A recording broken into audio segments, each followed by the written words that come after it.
Assalamualaikum warahmatullahi wabarakatuh. My name is Tiara Salsabilla, a third-year student at the Faculty of Social and Political Sciences, Universitas Pajajaran, and now I'm majoring in social welfare. In this occasion, I'd like to deliver my creative ideas to solve a real problem in our society. First, I'll deliver the background and the problem identification, and second, I'd like to deliver the past action that had been done to solve this issue. And third, the potential that is exists in the community targeted. And fourth, the solution and its analysis. And lastly, the mechanism of the plan of the treatment or intervention. So my creative notion that I would like to propose is empowerment of MI Al-Fatah students and parents in mastering the Indonesian language through one person, one language or OPOL method adaptation. And the first one, we need to understand the background and problem identification.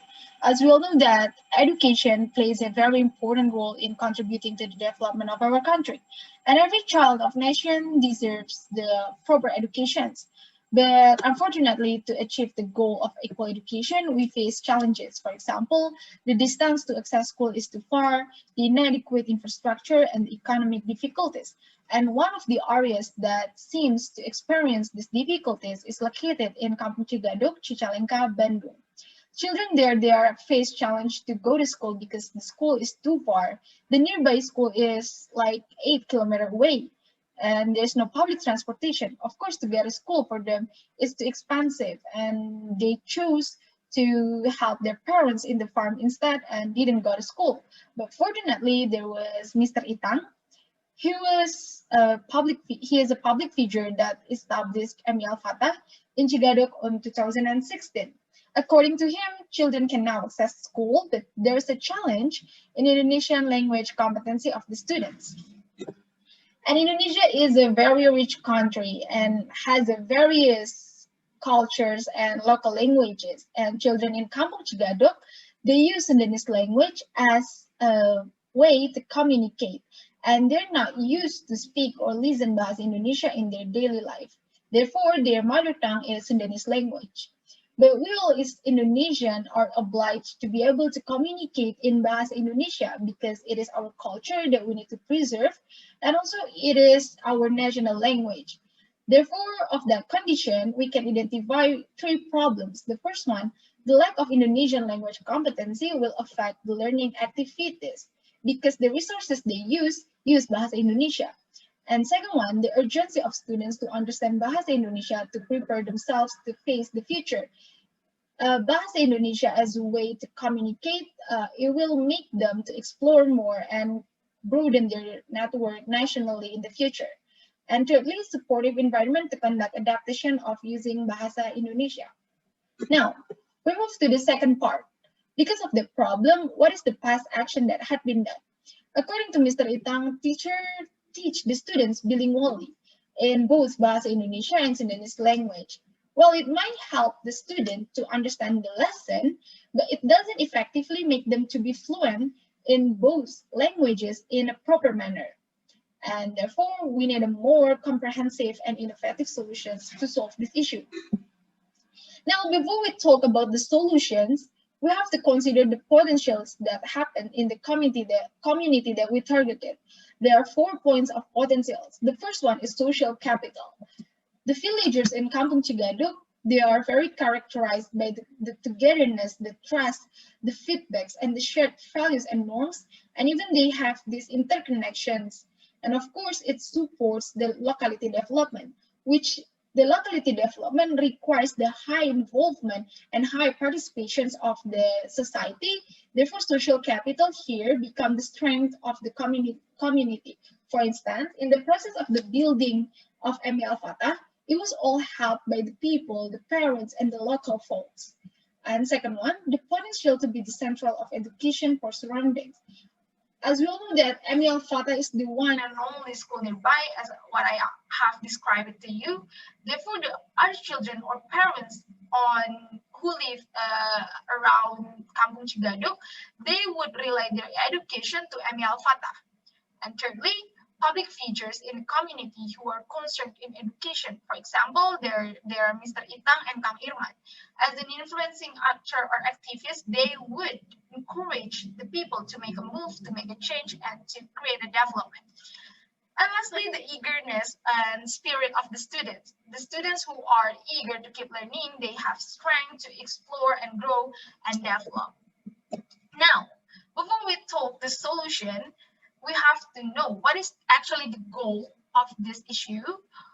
Well, the goal is to increase Indonesian language competency of MI Al-Fatah students and parents that is measured by adding 3 new Indonesian vocabularies a day through the habituation on conversation supported by parents and school for a year.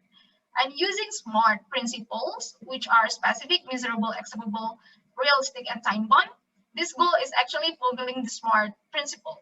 Why is it specific? Because we have specific beneficiaries, which are MI Al-Fatah students and parents in Kampung Cigadog, Cicalengka, Bandung.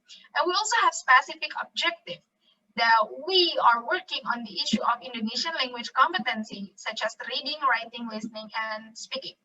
And this goal is also measurable because we have 2 general indicators to measure. First, adding 3 new vocabularies a day, and second one, there will conduct a pre-test and post-test of Indonesian language competency, which includes some questions regarding definition, synonym, antonym, and fill the blank space. And it is also acceptable because it is very relevant with the value of nationalism and acceptable for every tribe in Indonesia because it is our national language. And it is also realistic as we consider also the potential that happen in the community. It will support the development to happen. And the time bond is 1 year long. So because of that goals, we have 2 possible solutions. The first solution is that we will give a guidance program for parents and students in getting used to the use of Bahasa Indonesia through the one person, one language OPOL method adaptation. And second one is that we will give a Bahasa Indonesia training by formal course institution for students with certified teachers.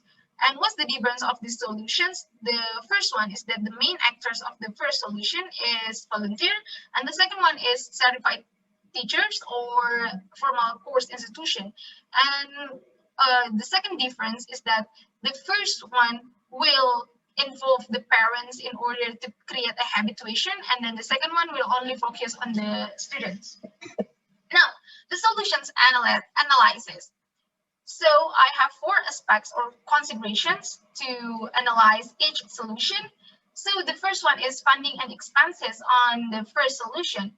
Well, we will gain money or funding on first open donation, second one sponsorship, and also the commitment fee or registration fee from volunteers. Since they register themselves as a volunteer, there will be a commitment fee for them.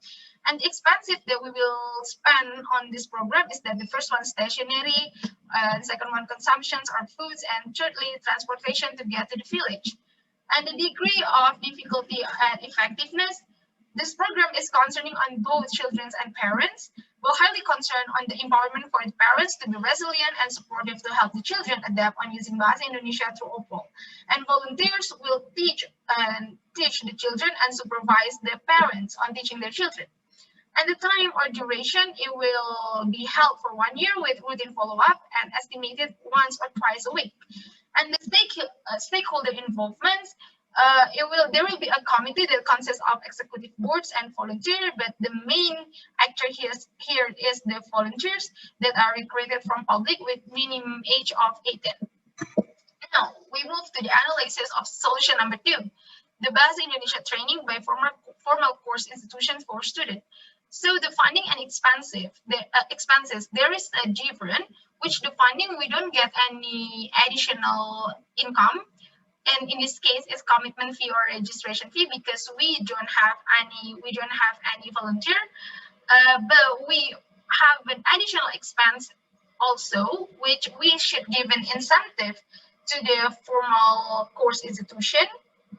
Precisely in this consideration, we don't get a more benefit, but more expand. And on the aspect of degree of difficulty and effectiveness, this program will directly go to the students with a core system.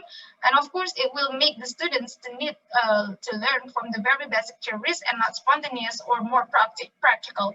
Without involving the parents in this program, the habituation will be limited only on the program and not in the daily life. And the time duration is the same. It's 1 year, but with once in 1 or 2 weeks. And also the stakeholder involvement, it will fully involve the Indonesian language formal course institution. And according to the analysis solution, therefore the best solution is the first solution within the arguments of the first one. On the volunteer involvement as a main stakeholder, it will make the program to save more money. It even gives extra income to the program since there is a commitment fee from the volunteers.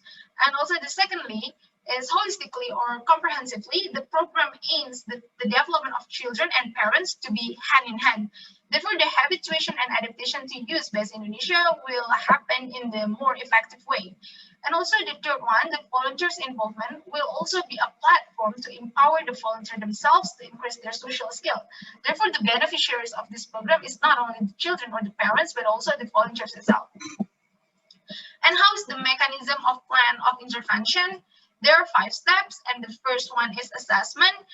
It will be held by the program committees such as the executive boards to assess and learn about the physical and social environment and also collect data. And also the step 2 is publication and recruitment. We would like to expose the program and to promote the program and to gain more engagement. And in this step, we also open recruitment for volunteers with certain criteria. And also, for example, located in Bandung, minimum age 18 years old, concerned in children and education, and able to communicate in Bahasa Indonesia. And the step 3 is preparation. So in this step, we would like to give a training or we would like to educate the volunteers through modules to prepare themselves to teach and supervise the parents. And also the volunteers will tune in with the students and parents.